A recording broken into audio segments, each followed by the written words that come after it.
Everybody, guess what? We are live this afternoon with Paula Harris, who's joining us to talk a little bit about Leadership Franklin. So, Paula, how are you doing this afternoon? Doing wonderful. It's a gorgeous day, and we're enjoying a wonderful spring. Yes, how has life in quarantine been for you? Well, it's been a lot of it's business as usual. I'm very fortunate. My employer has it where we can work remotely, and we've continued to work and haven't missed a beat. I am missing my teammates, though, just going into the office and seeing people, and of course, missing the all of our teammates with Leadership Franklin, because we did have to curtail the end of the program year because of everybody having to stay in. Yes, I was just talking to someone earlier today, Tara, who was telling me that she Yes. hated that her class got cut short. I know it. We miss them, but we had to do the right thing just to make sure everybody stayed healthy. Yeah, I understand. So, for people who don't know, can you tell us a little bit about Leadership Franklin and how it got started? Be glad to. The program was formed in 1996. We're 25 years old this year. It is comprised of community leaders who the class consists of 20 people from throughout the community every year. It's by selection, people apply, and applications are due June 1st this year. We start the program in August and we run through 10 months. We cover such topics as history, education, criminal justice, business and economic development, media, entertainment, quality of life, government, and land resources. The class does do a project each year, and so they're always giving something back to the community. We have over 400 alumni in Franklin, Oh, and wow. it's wonderful. You'll go to a meeting, you'll see people, and all of a sudden you have it's a community. Yeah. And there are people who are very dedicated to what's going on in Franklin and Williamson County and making it better. And once you go through the class, you might think you know everything about our community, but there's always something to learn. Right. Tell me about the size of each class. We limit it to 20 members.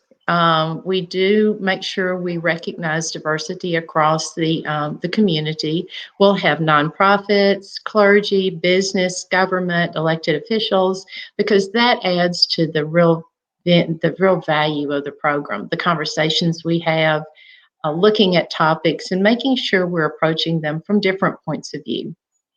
And what has been the impact of Leadership Franklin over, like, what'd you say, 25 years now? That's a long time. It is a long time. Like I said, this next class will be our 25th class. There are projects we've given back every year. There's a lot of improvements at Harlansdale, our park system, um, food drives.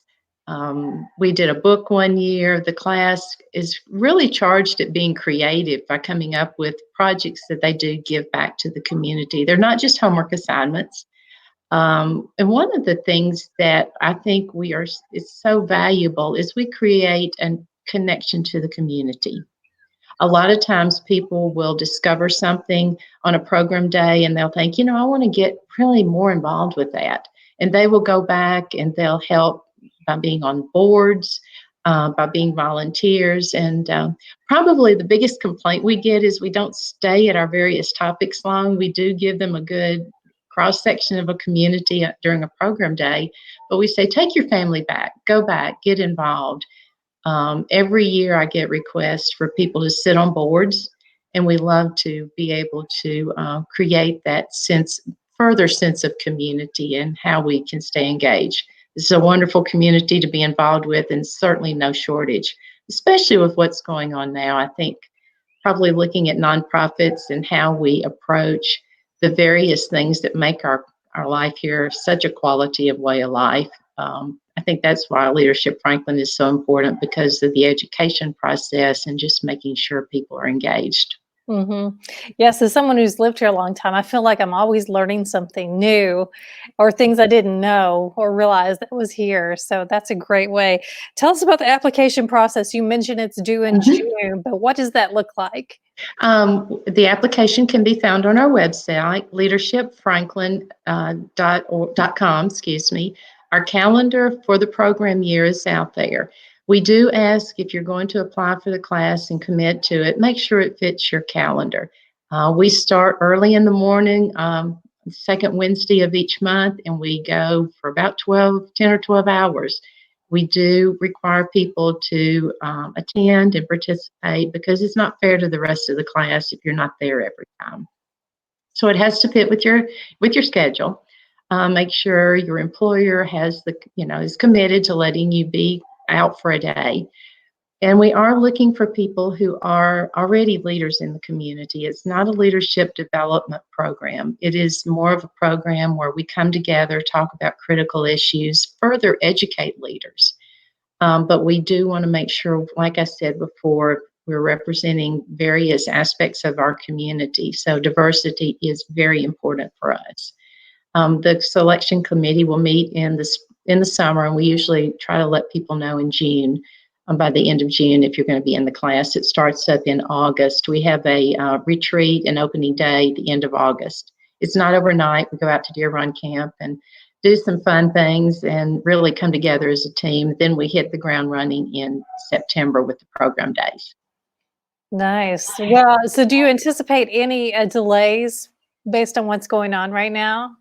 I don't know. I actually had a phone conversation today with Julian Bibb, who is our board chair, and we don't know. We're planning to get started in August. That's one of the reasons we did delay the application until June. We usually try to do that earlier, but we know right now people are not really thinking about what they're going to be doing in the fall. Things may look different. We don't know how people come together, how they meet. Being together is very important to this program. So I hope we don't have to delay, but like I said earlier in the interview, we had to not finish our program year this year because we're on a bus together for 12 hours, and being together is very important. And right now, not sure what that's going to look like come fall, but we're going to make sure we're going ahead with the application process, get the class set, and then go from there. Yeah, I appreciate that. Well, thanks so much for letting us know all about Leadership Franklin. It's a great program. Again, tell us the website where people can go sign up for the application. Yes, it's leadershipfranklin.com, and my contact information is on there, as well as our Associate Executive Director, Debbie Henry. We're both volunteer executive directors. We do this because we love the community and love being involved, and we do encourage people to give us a call if they're interested in applying, and we'll be glad to talk them through the class and just to make sure that they understand what the commitment is. It is a commitment. I've heard great things about the class. One day. Thank you. We'll be looking for your application soon. Thank you. All right. Thanks so much, Paula. Enjoy your day. Thank you so much. Appreciate your highlighting us today. All right. Bye, everybody.